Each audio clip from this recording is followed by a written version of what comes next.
Que o pitaco é meu. O taco é meu. Teu pitaco aí no futebol. Uma corretada de leve vale a pena.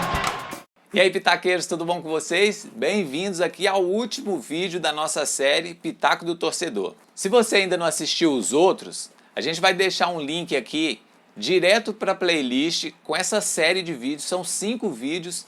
E lembrando, é o pitaco de quem realmente acompanha o time de coração, o pitaco do torcedor. Nesse último vídeo da série, a gente vai ter os pitacos sobre Palmeiras, Grêmio e São Paulo. Antes de começar os pitacos, um pedido rapidinho aqui. Se inscreve no nosso canal se você ainda não está inscrito, clica no sininho das notificações, que aí você sempre vai receber alerta quando a gente atualizar o nosso conteúdo aqui na plataforma. Compartilha o link desse vídeo, joga lá no grupo do WhatsApp, dá like, dá dislike, comenta aqui embaixo o que você achou dessa série, se foi bacana, se não foi, se você concorda ou não com os pitacos do pessoal. Quem sabe o próximo convidado para dar um pitaco aqui no nosso canal vai ser você, e pra gente é um prazer sempre ouvir o torcedor, que é quem realmente acompanha seu clube de coração no dia a dia. Agora chega de conversa e vamos aí pro último vídeo da série. Um abraço!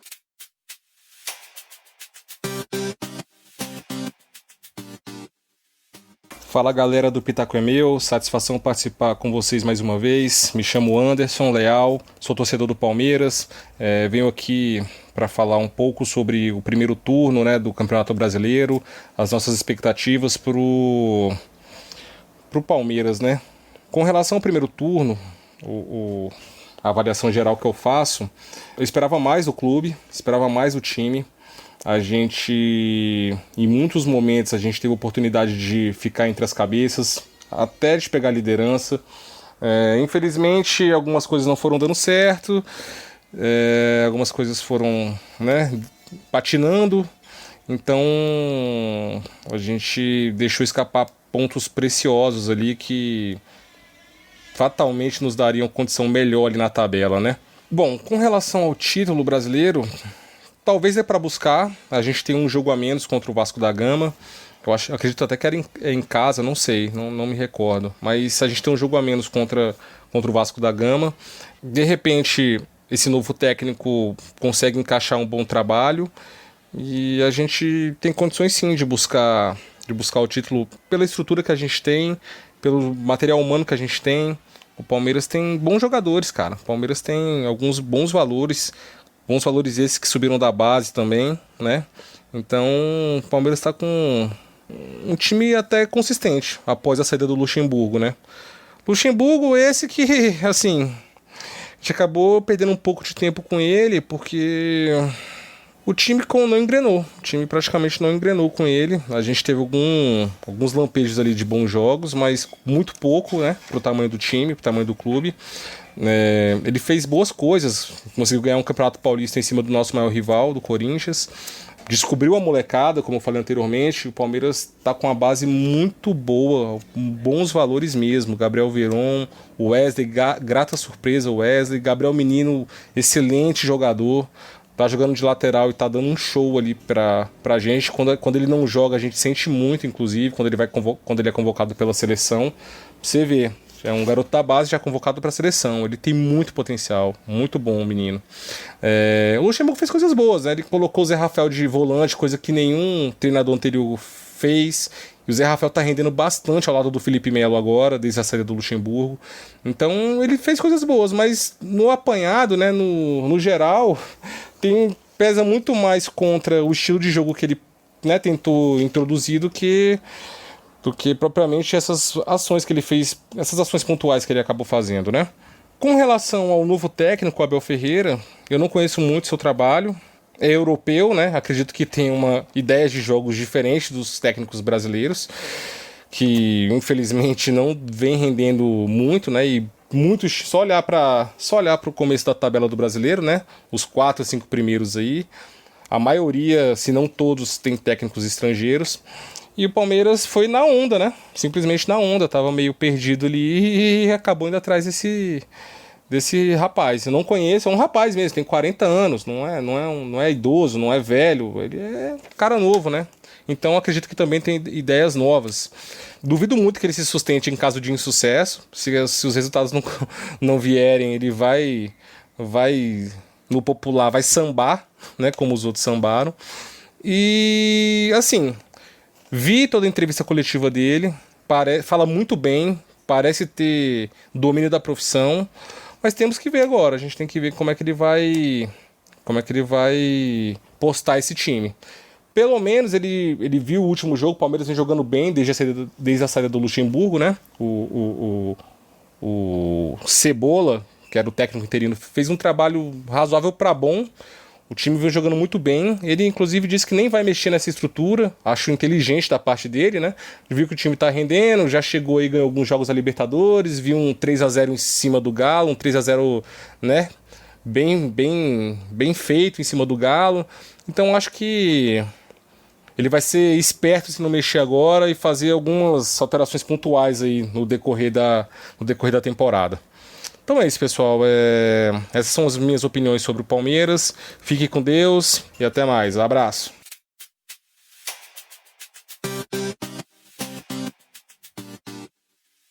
Olá, Mauro. Olá, Délio. Aqui quem fala é Marcos Lerme, torcedor do Grêmio. Eu vou falar para vocês o que eu espero do meu time nesse Campeonato Brasileiro de 2020. E vou começar lembrando que em 2019 o Grêmio foi semifinalista da Copa do Brasil e da Libertadores. Não ganhou nenhuma Copa, mas classificou para a Libertadores de 2020, chegando em quarto no Brasileiro. Aliás, chegou em quarto em 2019, em 2018 e em 2017. Então, quarto lugar é a posição preferida do Grêmio, aí, pelo visto. Então, não dá para negar que o objetivo do Grêmio no Brasileirão é conquistar uma vaga na Libertadores. E esse ano vai conseguir? Bom, no momento ele está em 8º lugar, a 3 pontos do 5º colocado. Não é ruim, mas podia estar melhor.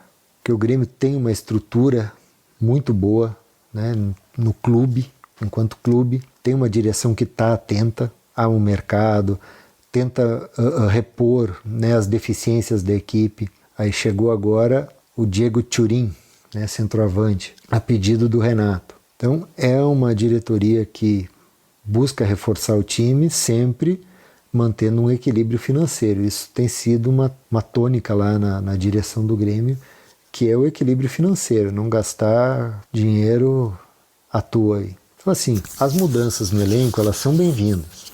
Só que, assim, com a alta rotatividade aí que teve no elenco, isso complica um pouco o entrosamento da equipe. Algumas saídas aí foram comemoradas pela torcida, como André e Thiago Neves.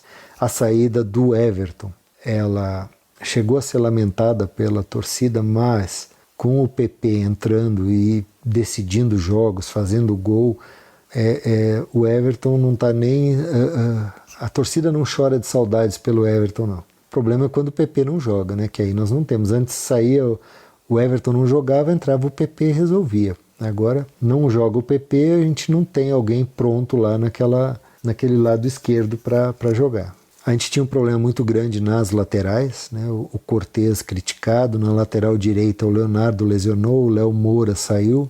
Então tivemos a reposição, chegaram Vitor Ferraz, Orejuela, Diogo Barbosa. Então, assim, é um elenco que se renovou, em grande parte o goleiro é novo também, né? O Diego Souza chegou, então teve muita mudança e o time está se acertando ainda. Não sei até que ponto a pandemia prejudicou o time, mas ele não voltou como estava antes da pandemia. Só que uma coisa é fato, o time do Grêmio não tem mais aquele toque de bola envolvente, aquela intensidade e velocidade que levaram à conquista de Copa do Brasil em 2016 e Libertadores em 2017. É um time mais limitado. Então fica a pergunta, ele vai conseguir repetir a estratégia dos anos anteriores? Chegar entre os 4 no Brasileiro ou conquistar uma Copa, ou chegar lá nas finais ou semifinais? Né? Não sabemos. É só o tempo que vai dizer. Mas a impressão é de que esse ano está um pouco mais complicado do que nos anos anteriores. E aí, e se essa estratégia não der certo? Ou seja, não chegar nas Copas e não chegar no Brasileirão conseguindo vaga para a Libertadores? O Grêmio será que muda de estratégia para 2021? Eu acho que não. Acho que não, porque tem até a pandemia aí para colocar a culpa caso precise, né, em caso de insucesso. Então acredito que para 2021 Se não der certo a estratégia, nada muda.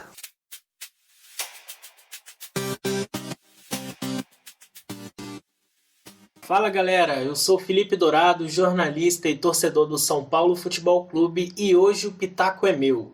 Vou falar um pouquinho aqui sobre o desempenho do São Paulo nesses últimos 16 jogos de Campeonato Brasileiro e dar minha prospecção para os próximos 22 jogos que faltam para o clube.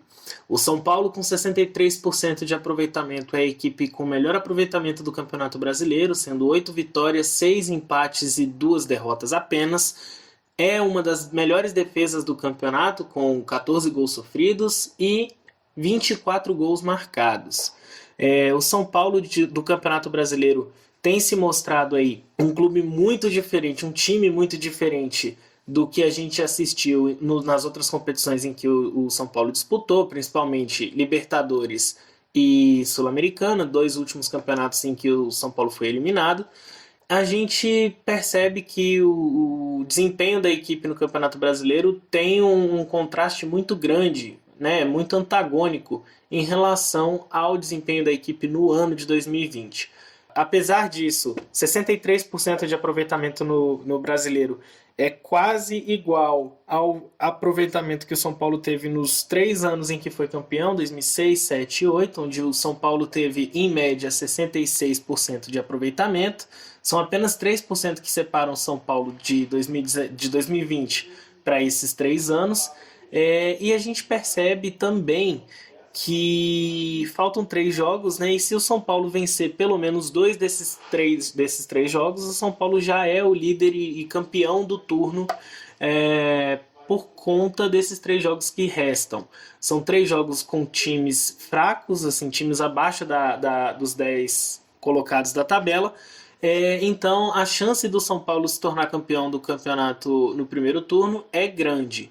Lógico que é um campeonato simbólico, né?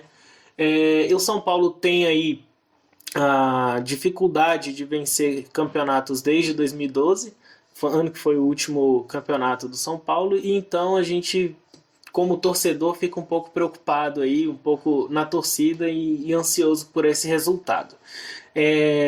Outra coisa que também seria legal a gente apontar aqui é com relação ao personagem do São Paulo em 2020, que não é nenhum dos jogadores. É o Fernando Diniz, o treinador da equipe. Na verdade, todos os personagens que regem o São Paulo nos últimos anos são muito mais extracampo do que no próprio campo. E o Fernando Diniz é apenas mais um deles. É um treinador que a gente ainda não sabe qual é a dele, se ele é um treinador com propostas diferentes, com um estilo diferente de jogo, um estilo mais ousado, ou se ele é um treinador, às vezes, um tanto quanto sem imposição de suas ideias. Por quê? O Diniz foi contratado, basicamente, pela equipe do São Paulo, né? Pelos jogadores do São Paulo que pediram pela sua contratação no ano passado. Em um ano de São Paulo, o Diniz tem um retrospecto bem desfavorável contra ele. São 54% de aproveitamento apenas, com 17 vitórias e 12 empates e 10 derrotas em 39 jogos. No caso, em 2020, né? E a gente consegue perceber aí que essa inconstância que o São Paulo tem nas outras competições é basicamente salva pelo desempenho do time no Campeonato Brasileiro. A gente ainda não consegue prever onde o São Paulo vai ficar no final do campeonato, não consegue prever como que vai ficar o São Paulo no final da temporada, mas continua torcendo, né? Eu acho que, assim, esse treinador não é o treinador ideal para o São Paulo, tá? De antemão já digo isso.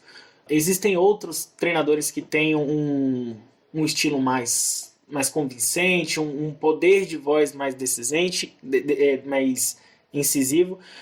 Mas, infelizmente, né, por conta de brigas com diretoria, por exemplo, o Rogério Ceni não pode assumir o São Paulo ainda em 2020. A gente espera que as próximas eleições que estão conturbando os bastidores da equipe possam trazer novidades nesse quesito para o time tricolor.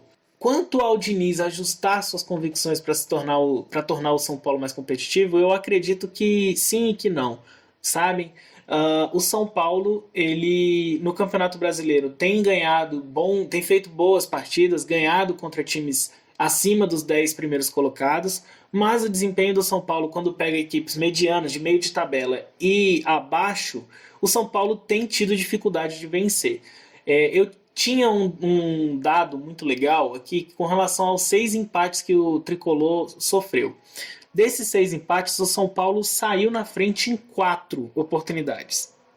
Ou seja, ele cedeu o empate, né, em 4 oportunidades. Isso significa que o São Paulo tem uma dificuldade de manter o resultado ou de manter o desempenho dentro do jogo. E eu acho que o maior problema do Fernando Diniz é esse, que ele não consegue criar uma equipe que se mantenha constante durante o jogo. Se for para jogar bem, que jogue durante o jogo, e não só um tempo ou 20 minutos contra o próprio Atlético Mineiro, que foi um dos jogos mais polêmicos da equipe do São Paulo esse ano, e um dos únicos que o São Paulo perdeu. O time saiu na frente com um gol impedido do Luciano, jogou muito bem até os 25 do primeiro tempo, e depois da anulação do gol, né, através do VAR, pronto, acabou. O time do São Paulo desmoronou, não teve mais estrutura, não conseguiu segurar a equipe do Atlético, que é uma equipe muito bem treinada. Enfim, o último jogo do São Paulo foi na Sul-Americana, e a equipe tinha em mãos o resultado, né, até os 47 minutos do segundo tempo, e novamente o São Paulo cedeu a derrota, né, a derrota entre aspas, porque acabou vencendo a partida, mas não levou o placar agregado. Acabou cedendo um gol aos 48 do segundo tempo, quando faltavam 3 minutos, 4 minutos para acabar o jogo, o que é impressionante a gente ver como esse desempenho do São Paulo ao longo dos jogos não consegue se manter constante. Caso o São Paulo foque em algum dos campeonatos que ainda tem pela frente, né, Campeonato Brasileiro ou Copa do Brasil, acho sim que o São Paulo tem time, tem elenco para brigar por título. Mas é mais difícil do que um Flamengo, do que um Palmeiras, do que um Inter da vida, que são equipes que estão muito bem treinadas, que têm uma estrutura de jogo e têm um desenvolvimento melhor. O Palmeiras não tanto, mas os outros dois que eu citei, tanto Flamengo quanto Internacional, têm uma estrutura de jogo que favorece ao desempenho mais constante durante os jogos. Se o São Paulo conseguir equilibrar a defesa, equilibrar a mentalidade da equipe durante o jogo, acho sim que São Paulo tem chances grandes de ser campeão, principalmente por todo esse retrospecto que eu falei no início do podcast. E eu acho que é isso, gente. Muito obrigado pela atenção de vocês. Um abraço e até a próxima. Valeu! E aí, pessoal, o que vocês acharam aí dos pitacos dos nossos convidados? Muito bacana essa série, foi um prazer pra gente receber a opinião de todo mundo aí que quis participar do nosso canal. Foi uma correria para fazer essa sequência, porque a gente teve a ideia há muito pouco tempo, então a gente passou os últimos 2 dias aí colhendo material, mandando convite para os torcedores que a gente tinha um pouco de relação. Muito obrigado a todo mundo que participou.